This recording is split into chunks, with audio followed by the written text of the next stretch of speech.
Hi everybody, I am back with Gerry and I'm here with Jamie from Shadowborne to have a bit of a chat about the hopes and dreams for Shadowborne in the future because, well, we always like to know what people are working on now, but it's always nice to kind of get inside your head and go, what's he thinking of next? So the first question has to be, if everything went absolutely flawlessly for Oathsworn, how big can you go with this game?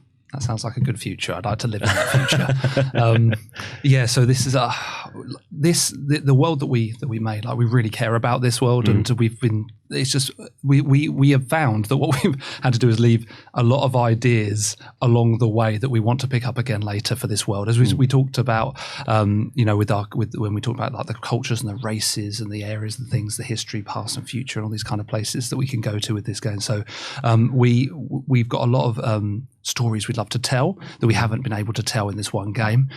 This game is already a massive, amazing undertaking, and we want to be able to commit ourselves to this fully and make sure that this comes through properly for everybody before we commit ourselves to anything new. But there are dreams. There are always dreams and always places to go to. And so, we've got several cool, interesting ideas of where we could go from here inside the Oathsworn world. We've got a bunch of games that we would hope we could bring into the world. And something from a from a sort of head position as well. Like, we've got a dream, like the Free Company, what it means to be this kind of like this badass team of kind of brothers in arms, being able to bring those and then someone else bring theirs as well, and maybe a warband of some kind, and being able to bring those into a head-to-head way would be is quite close and dear to some of the core members of the team's heart. In the long run, that would be something we'd be looking to do. There's other stories. There's a whole bunch of racial groups and people that you won't see in this game that we have been fleshing out over the years as we've gone along, and there's some great stories to tell there as well. So within Oathsworn, that is really there's a whole bunch of places we can go from here. But I mean, I suppose what's important to say though is that about this first game is that this game is a complete story. You're not going to be leaving off here with the idea that, I need to go buy another game to find out what happens in Act 2 or whatever of this thing. That's not how we want to work, because we don't want to force that on people to do that. We want to be able to honor our backers and the community. So we're telling a story, and it's a big story, and it's a world changing story. But we're going to be telling different stories in the future. But maybe there's some threading and weaving of past and presence of foreshadowing you might be able to see. And if you keep your eyes open in this game, you might be seeing some of the stuff that might point the way to the future. I see. And then, really, the Shadowborne Games, like, what we care about is making artisanal games. Like, we want to make games that are world class in every level: the art, the narratives, the game mechanics, the miniatures. Everything we want to excel at is our passion, and that's what keeps us away from our beds at night. Is working into the wee hours trying to make the best thing we possibly can. And so with that, we know we're passionate gamers, and there's so many wonderful places to go with games, and so. Just inside this kind of story-driven game isn't the only place we want to go necessarily. There are other places we want to go. So we love all kinds of different board games, and we'd like to explore a load of other card games and other types of Euro games and different things. There's all kinds of places to go, but really taking that thread of DNA through the whole thing, where we want to make it just wow. Like, we want to be turning heads at the table. We want to be giving people something that they're going to remember, an experience game is what we're always going to be aiming for. Okay, so basically Underdark Farmer Defense is coming soon. Yeah, that's right. Where there's creepy little crawlies coming out of the dark, and you have to put your peasants out with pitchforks to stab them before they eat your crops. That's right. I'm kidding, that is not a game. Well, I mean, like, it's really nice to see, because the world you've created is really expansive. I mean, like, me personally, I would love to see just a full RPG system, standalone system to go along with it. Could be very cool. What do you think, Gerry? I think when you've got the world developed in this way, it's one of these things where you can do whatever you want to do. So if you want to do a Euro truck simulator, but following the wire roads, you could. There's no reason why you couldn't. And each game, as long as it doesn't pull people away from the world that's developed, just adds another layer. Yeah. And you can just keep building, and you go, well, I want to see what a maybe not a mass battle game would be, but like you say, like the warband, the skirmish game, that would be one thing. You've got the Twisted Tales semi RPG. You could have a full RPG. You could have all of these things that just build and over time just grow the whole world. Does the world have a name? Have you decided on a name? Or is it is, but you don't necessarily know it yet. See, there you go. Because we could be looking at the Deepwood as being a terrible, boggy place.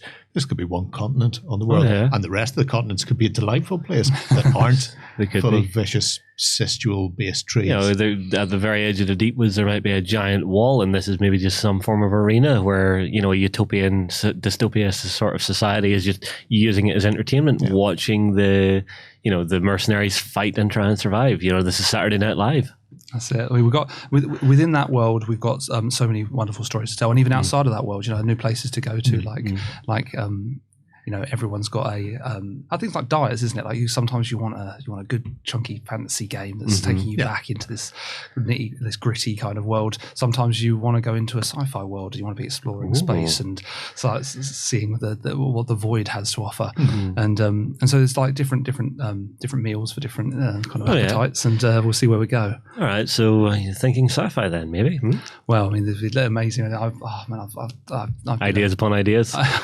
I've been a lifer for Aliens and Predator and all that happened there, and I think we'd probably want to we'd be able to create a whole world with that, even with the system we're talking about, like the system that even within this Twisting Tales game system, where you've got the ability to bring narrative into board games in a way that hasn't really been done before. There's ways of telling stories in a powerful way that would help us transition sci-fi so into some really nice deep story.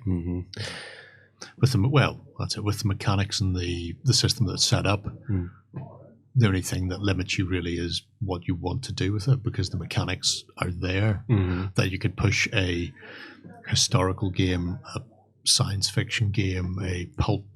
You could do an anime game. Just reskin the system for pick an anime that it would suit and go nuts. Don't do that. You do other better games first. Giant stompy robot boy. But I like mecha, and I have yet to find a great mecha game that isn't ancient and hard to get your hands on. Right. Am I wrong? Battletech's been re-released, but we'll move on. Anyway. That's got its own issues. But no, it doesn't.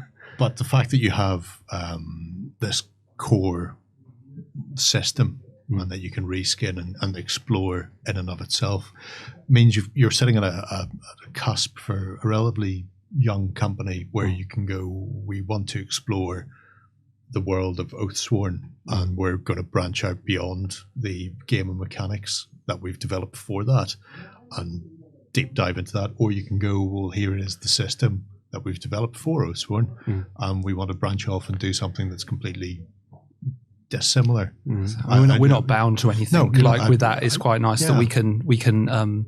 I suppose, like with this game, like we're going to be we're focusing on the emotional journey that the player's going to take. Right, it's about that feeling of how do you feel like this like grim, grizzled veteran of a mercenary company who kind of travels around. Like, how do you get that feeling? So, how does it come out in combat? How does it come out in narrative?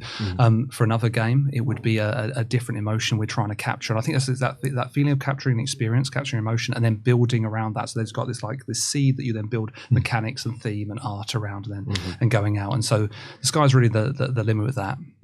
And then the game system itself is a great framework and a great platform, but there's nothing to say that you couldn't actually build more on top of it. I mean, like, say you want it to go from, okay, you're looking at this part of the world, but let's go up a level and actually look at the entire continent and how things are working on more of a geopolitical stage, and how the different fiefdoms would be working against each other. And then you would play that and then go down to the next level till you've visited this town, go down again till you're into your skirmish again. There's nothing to stop you doing that either. Yeah, there's so many wonderful places we can go with it. We just want to make sure we honor our backers with this and honor this and get this game going as good as it can be. And we're not going to stop polishing until it's absolutely perfect. Well, from what I've seen so far, you guys are doing fabulous work. I've had a ton of fun playing with this, looking at it off camera, looking at the different art, starting to learn about the world and the story behind it has been great. Thank you.